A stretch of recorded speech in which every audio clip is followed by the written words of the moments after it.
오늘 함께 읽은 본문 말씀, 열매 맺지 못하는 무화과 나무의 비유 말씀입니다.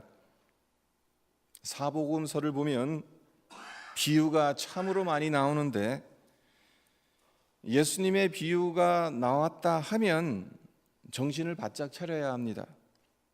왜 그런가 하면요, 예수님은 중요한 것을 가르치실 때에 비유를 즐겨 사용하셨기 때문에 그렇습니다. 예를 들어 예수님께서 천국을 설명하실 때에 주로 사용하신 방법이 비유를 드신 겁니다. 특별히 마태복음을 보면 천국에 관한 비유가 많이 나옵니다. 천국을 마치 사람이 자기 밭에 갖다 심은 겨자씨 하나를 갖고 품꾼을 얻어 포도원에 들여보내려고 이른 아침에 나간 집주인과 같고, 자기 아들을 위하여 혼인잔치를 베푼 어떤 임금과 같다라고 예수님은 비유하셨습니다. 주님께서 이 땅에 오신 이유 중 하나가 천국 복음을 전하시기 위해서입니다. 그렇기 때문에 천국은 예수님의 가르침에서 상당히 중요한 가르침이었고, 예수님은 이 중요한 가르침을 비유로 설명하셨던 겁니다. 비유의 말씀을 접할 때 우리가 정신을 바짝 차려야 하는 또 다른 이유가 있습니다. 그것은 대부분의 비유가 알듯 말듯 알쏭달쏭하다는 겁니다. 칼로 무 자르듯이 사지선다형 질문에 답을 찾듯이 명확한 해답을 제시하면 얼마나 좋겠습니까? 하지만 예수님은 사오정 마냥 동문서답하실 때가 많습니다. 그래서 사복음서를 읽다 보면 예수님과 동고동락하는 제자들도 그 뜻을 이해하지 못해서 예수님께 그 비유가 무엇을 의미하는지를 설명해 달라고 부탁하는 경우를 발견하게 됩니다. 오늘 우리가 살펴볼 비유 역시 이해하기 쉽지 않은 부분들이 많은데, 숨은 그림 찾기 하듯 상식적으로 쉽게 이해되지 않는 부분들을 찾아보도록 하겠습니다. 먼저 6절을 보세요. 이에 비유로 말씀하시되 한 사람이 포도원에 무화과 나무를 심은 것이 있더니 와서 그 열매를 구하였으나 얻지 못한지라. 예수님께서 말씀하시기를 한 사람이 포도원에 무화과 나무를 심었다고 합니다. 포도원에 무화과 나무를 심었다는 것 쉽게 납득이 가지 않습니다. 포도원에는 포도나무를 심어야 하지 무화과 나무를 심는 건 이치에 맞지 않습니다. 여러분, 잡초가 무엇입니까? 어떤 풀을 우리가 잡초라고 부릅니까? 이제 곧 잔디밭이 노란 민들레 꽃으로 덮이게 되어서 민들레 제거하는 전쟁이 집집마다 시작될 텐데, 왜 잔디밭에서 민들레를 열심히 뽑아내는 것이겠습니까? 잡초라고 생각하니까 열심히 뽑아내는 거죠. 하지만 민들레가 정말 아무 쓸모없는 잡초인가요? 아닙니다. 민들레는 오래전부터 간과 위에 좋은 약초로 쓰여왔습니다. 그러니까 민들레 뿌리 잘 캐서 그거 말려가지고 가루로 내서 먹으면 위장에 참 좋다고 하잖아요. 그리고 민들레로 만든 김치 얼마나 맛있습니까? 그래서 토론토를 처음 방문하신 분들 중에 나이 지긋이 드신 분들은 한국에선 귀한 민들레가 사방에 흐드러지게 널려 있는 것을 보고 많이 놀라잖아요. 네, 여기서나 민들레가 잡초 취급받지 한국에선 귀한 대접을 받는 풀입니다. 이렇게도 한번 생각해 보십시오.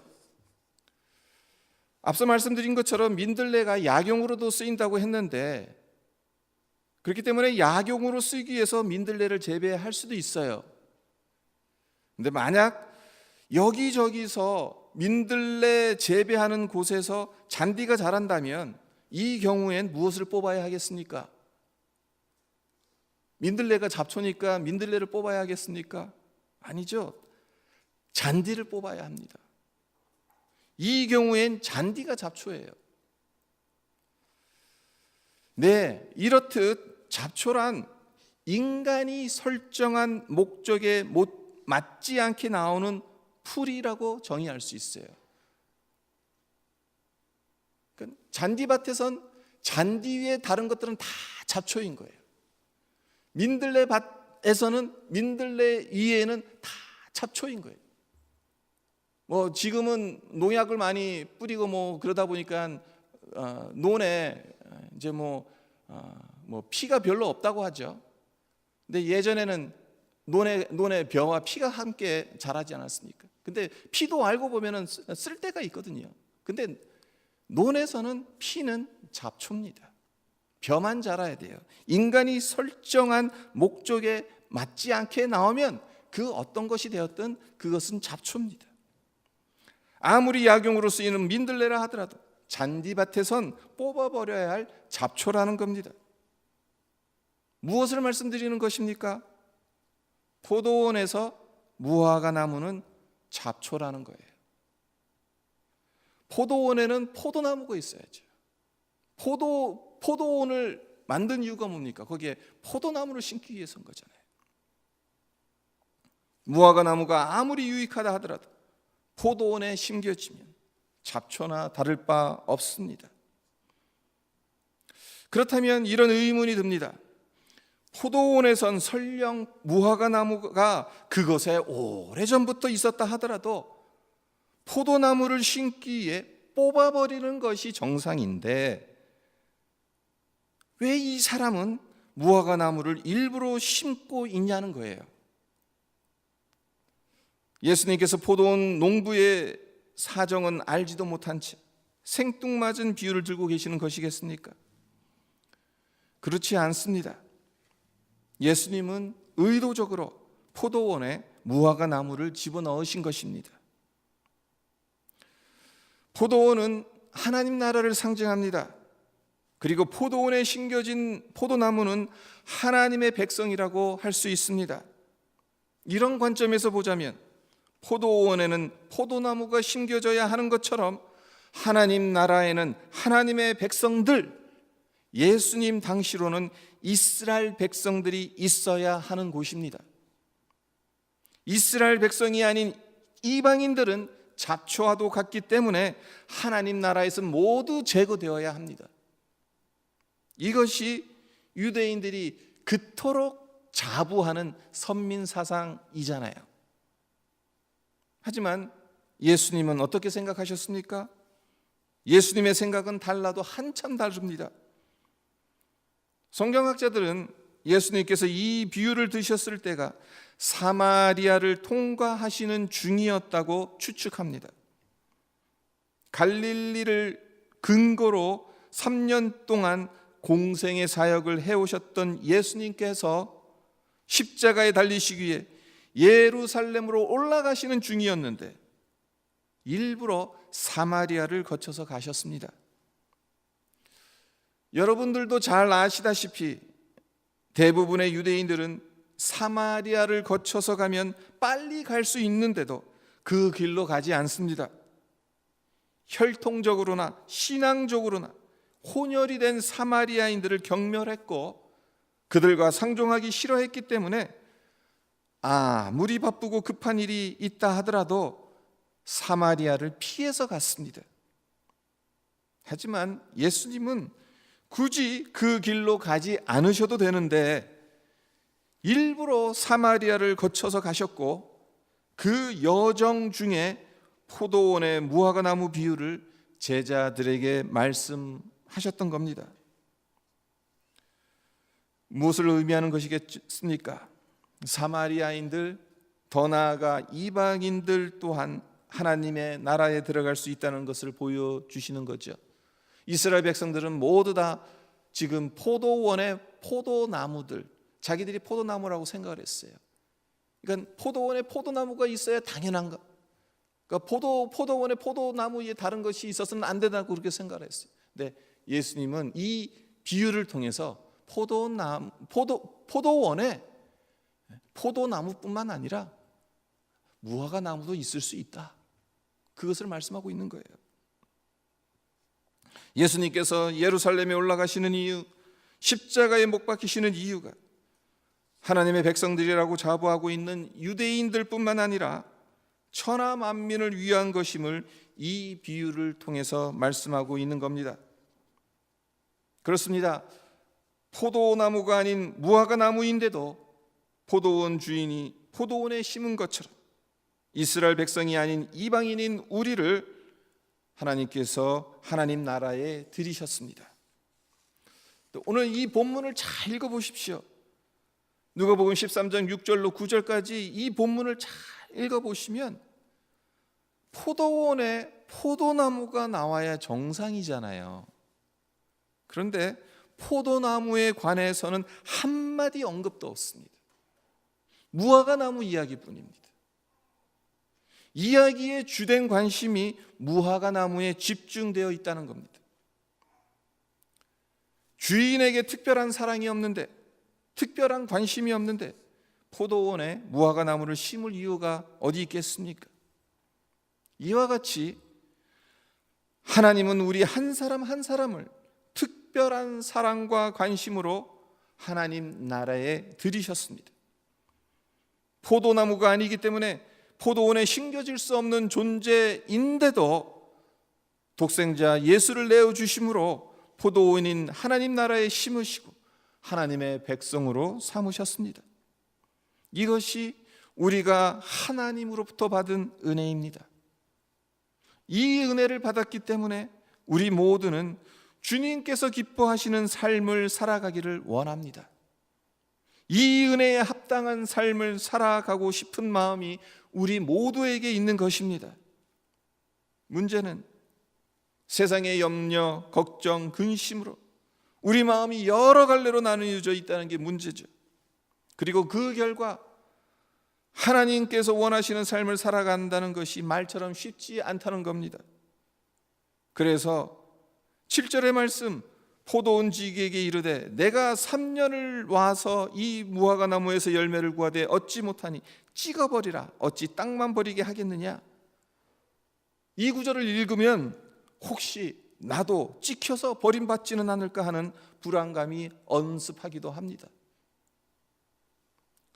근데 말입니다, 예수님이 비유로 드신 무화과 나무는 옮겨 심은 나무라는 생각이 들어요.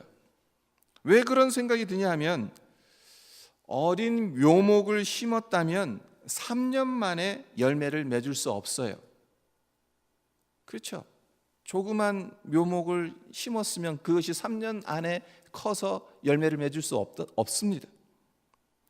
열매를 맺기 위해선 최소한 5년 이상은, 아마 5년도 모자랄 거예요.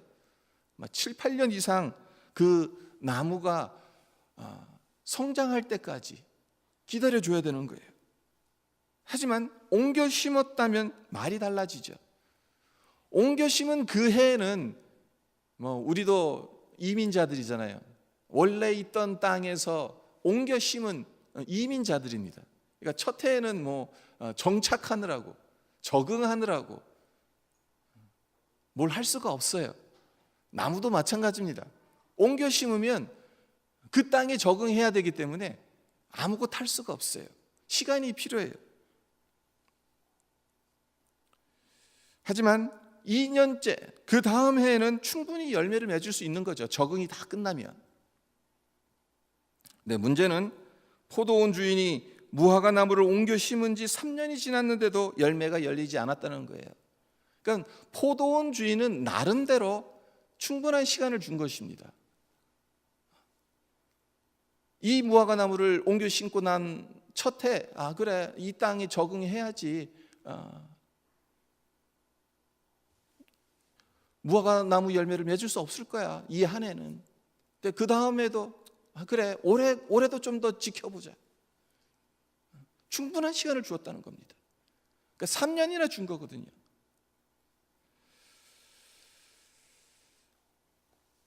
사실 포도원에 포도나무가 아닌 무화과 나무를 심은 것에는 특별한 이유가 있는 것 아니겠습니까? 단순히 관상용으로 심으려 했다면 무화과 나무를 심을 이유가 없습니다. 관상용으로 더 좋은 나무가 많으니까요. 무화과 나무를 심은 것은 무화과 열매를 얻기 위해서일 겁니다. 하지만 불행하게도 이 나무는 주인이 원하는 것을 준비하지 못했습니다. 포도원 지기가 3년 동안 정성껏 가꾸었음에도 불구하고 열매를 맺지 못했습니다.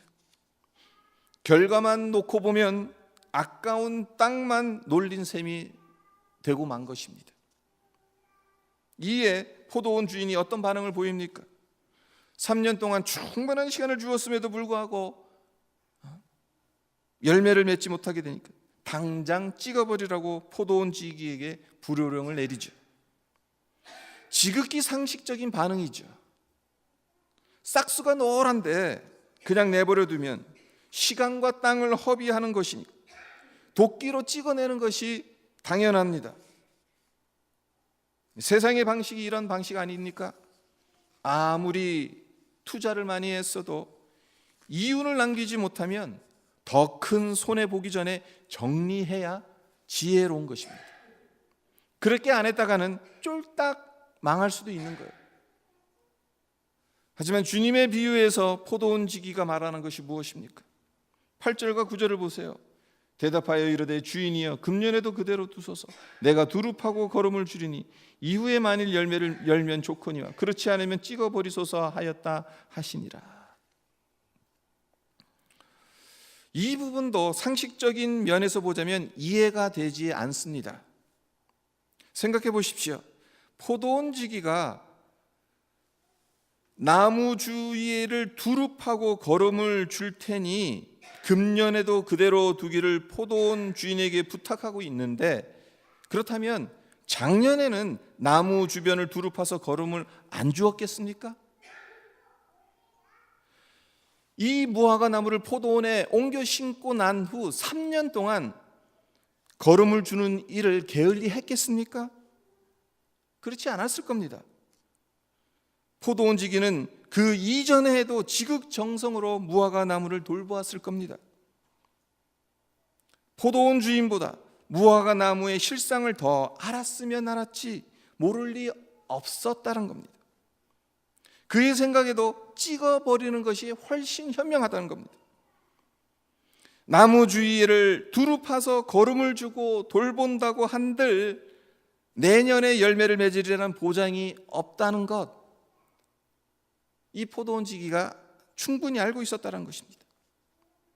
그런데도 내가 두릅하고 거름을 줄 것이니 찍어버리지 말고 금년에도 그대로 두라고 주인에게 간청합니다. 왜 그렇게 하는 것이겠어요? 그 이유가 무엇이겠습니까? 성도 여러분, 우리는 여기서 주님의 마음을 읽어야 합니다. 하나님의 공의는 여전히 죄 가운데 넘어지고 실패해서 하나님 원하시는 회개의 열매를 맺지 못하는 우리를 심판의 자리로 내몹니다. 실제로 이 비유의 앞구절인 1절로 5절을 읽어보면 예수님께서 회개를 강조하고 있다는 것을 발견할 수 있어요. 1절에서 5절의 내용이 무엇입니까? 그 당시 빌라도 총독이 유대인들로서는 도저히 용납이 안 되는 행동을 저지릅니다. 그것이 뭡니까? 갈릴리 사람들의 피를 자기가 숭배하는 신에게 바칠 제물과 섞어서 바친 거예요. 이에 두어 사람이 예수님께 와서 이 일이 가당키나 하냐고 묻습니다. 그러자 예수님께서 대답하시기를, 그래, 너희들 말이 옳다. 빌라도 그 인간은 돌로 쳐 죽여도 모자라. 이렇게 대답하셨습니까? 아닙니다. 갈릴리 사람들이 빌라도 총독에게 그런 해를 받았다고 해서 피해자라고만 생각하지 말고 그들 스스로 범한 죄를 회개해야 한다고, 그렇지 않으면 망할 것이라고 말씀하고 있습니다. 남의 죄를 따지고 정죄하기에 앞서서 그들이 범한 죄를 회개하라는 것이 예수님의 대답이었습니다. 이와 같이 앞구절과 연결해서 보면 주님께서 드신 열매 맺지 못하는 무화과 나무의 비유,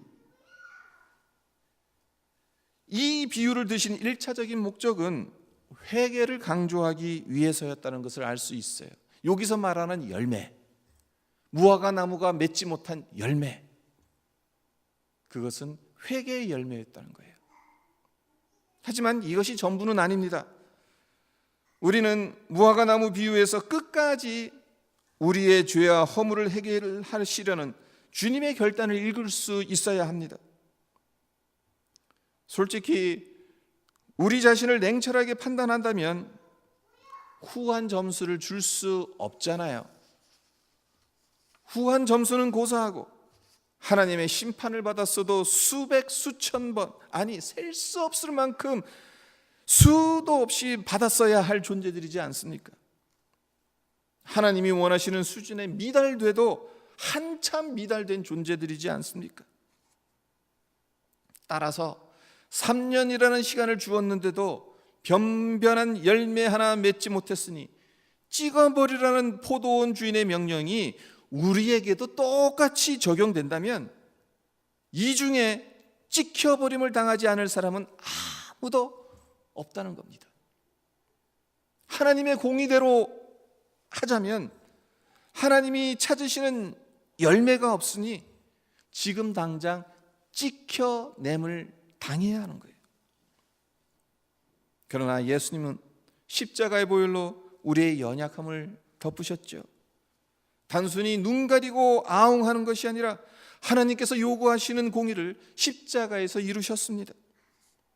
더 나아가 비록 우리가 하나님께서 베푸신 은혜에 합당한 회개의 열매를 맺지 못한다 하더라도 포도원 지기가 포도원 주인에게 간청하였듯이 예수님께서 우리를 위해 하나님께 중보하시고 계시다는 것입니다.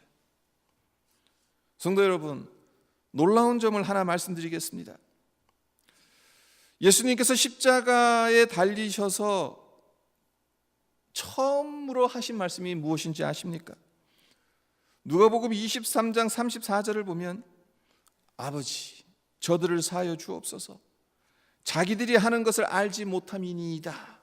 십자가에서 제일 먼저 하신 말씀이 저들의 죄를 사하여 달라는 것, 자기들이 하는 것을 알지 못한, 이 말씀을 하셨어요. 근데 여기서 사하여 주옵소서 이 말, 그리고 오늘 비유에서 포도원 지기가 말하는 그대로 두소서, 우리말로는 전혀 다른 말이죠. 아무런 연관관계가 없습니다. 하지만 헬라어로 보면 놀랍게도 아페스라는 똑같은 동사를 씁니다. 십자가에서 처음 하신 말씀, 저들을 사하여 주옵소서도 아페스, 포도원 지기가 포도원 주인에게 간청한 그대로 두소서, 이것도 아페스.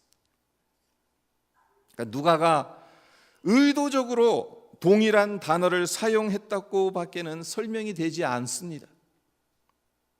결국 열매 맺지 못한 무화과 나무 비유가 강조하고자 하는 것이 무엇인가? 그것은 십자가에서 베푸신 주님의 사유하심의 은총이라는 겁니다. 그대로 두소서, 저들을 사여 주옵소서, 같은 단어라는 거예요. 그대로 두라는 것은 저들의 죄를 사여 달라는 거예요. 주님을 못 박은 자들, 십자가에 못 박으라고 외쳤던 자들, 그들은 자신들의 포도원에서 기대했던 메시아의 열매를 예수님께서 맺지 못하니까 가차없이 찍어버리라고 외쳤던 자들입니다. 그리고 주님을 십자가에 매달아 죽였습니다. 그들의 포도원에서 주님을 제거해 버렸습니다. 하지만 주님은 그러한 자들을 향하여 저들을 사여 주옵소서, 저들을 그대로 두소서라고 성부 하나님께 간구하셨습니다. 주님께서 왜 이런 간구를 하셔야 합니까? 우리 생각 같아서는 도저히 용서받을 수 없는 가장 악독한 죄인들인데, 지옥에 가도 지옥의 가장 밑바닥에 가야 할 자들인데, 다른 사람들의 죄는 용서가 가능하겠지만 주님을 십자가에 못 박은 장본인들을 용서하는 것은 천사들도 안 된다고 외쳤을 텐데 왜 주님은 이 강구를 하셨던 것이겠습니까? 주님이 흘리신 피로 저들 역시 깨끗함을 받기 원하셨기 때문입니다. 저들 역시 멸망당하지 않고 구원받기를 간절히 원하셨기 때문이에요. 네, 이것이 금년에도 그대로 두소서 내가 두릅하고 걸음을 주겠다라는 말씀의 의미인 것입니다. 어떻게 해서든 저들이 회개의 열매를 맺게 하겠습니다라는 주님의 결단을 보여주는 것입니다. 성도 여러분, 이런 생각 해보신 적 없습니까? 왜 종말이 더디 오는지. 그러니까 예수님 십자가에 못 박히셔서 돌아가셨다가 부활하시고 하늘나라로 승천하시고 난 다음에 제자들은 이제 곧 예수님 다시 오신다. 우리가 죽기 전에 예수님이 다시 오신다. 그런 생각이 가지고 있었어요. 근데 그 후로도 2000년이 넘은 이때까지도 주님은 오시지 않고 있어요. 왜 종말이 더디 오는 것이겠습니까? 그 이유가 무엇이겠습니까? 어쩌면 종말은 벌써 왔어야 했는지도 모르는데 하나님께서 종말의 심판을 내리시려다가 아무도 멸망하지 아니하고 다 회개하기에 이르기를 원하셔서 참으시고 미루시는 것은 아닐까? 베드로후서 3장 9절을 읽어드리겠습니다. 주의 약속은 어떤 이들이 더디다고 생각하는 것 같이 더딘 것이 아니라 오직 주께서는 너희를 대하여 오래 참으사 아무도 멸망하지 아니하고 다 회개하기에 이르기를 원하시느니라.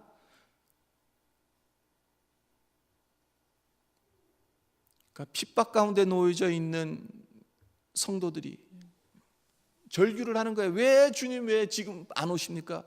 오신다고 하시지 않았습니까? 빨리 오십시오. 지금 당장 오셔야 되는 것 아니겠습니까? 이에 대해서 사도 베드로가 말하는 것이 주의 약속 어떤 이들이 더디다고 생각하는 것 같이 더딘 것이 아니다. 하나님은 이 시간들을 참고 기다리시는 것이다. 오래 참고 아무도 멸망하지 않고 다 회개하기 이르기를 원하시기 때문에 이 시간을 늦추시는 것이다. 사도 베드로가 그렇게 얘기한 것입니다. 이 세상에 멸망당할 사람 아무도 없기를 바라는 것, 그것이 하나님의 마음이라는 것입니다. 하나님은 우리를 사랑하십니다. 그렇기 때문에 우리 중에 어느 누구도 멸망당하기를 원치 않으십니다. 예수님의 보혈로 죄가 씻김을 받고 구원받으시기를 원하시고 지금도 기다리고 계십니다. 이러한 주님의 사랑이 보이십니까? 우리를 향한 주님의 마음이 느껴지십니까? 이 세상에 사유하심의 은총보다 더 큰 은총은 없습니다. 그리고 이 은혜를 우리는 이미 알고 있고 누리고 있습니다. 그렇기 때문에 우리 역시 주님의 마음을 품어야 하지 않겠습니까? 나의 죄와 허물이 십자가의 보혈로 사함을 받았다면 다른 사람들의 죄와 허물 역시 주님의 사유하심의 은총으로 사함을 받았다는 사실을 우리 마음에 새겨야 하겠지요. 열매 맺지 못하는 무화과 나무를 찍어버리라고 명령한 포도원 주인에게 그대로 두소서라고 간청한 포도원 지기의 간구가 우리를 향한, 그리고 이 세상의 모든 사람들을 향한 주님의 마음이라는 것을 깨닫기를, 그리고 이 사유하심의 은혜를 아직 모르는 자들에게 유통하는 우리 모두가 되기를 주님의 이름으로 축원드립니다.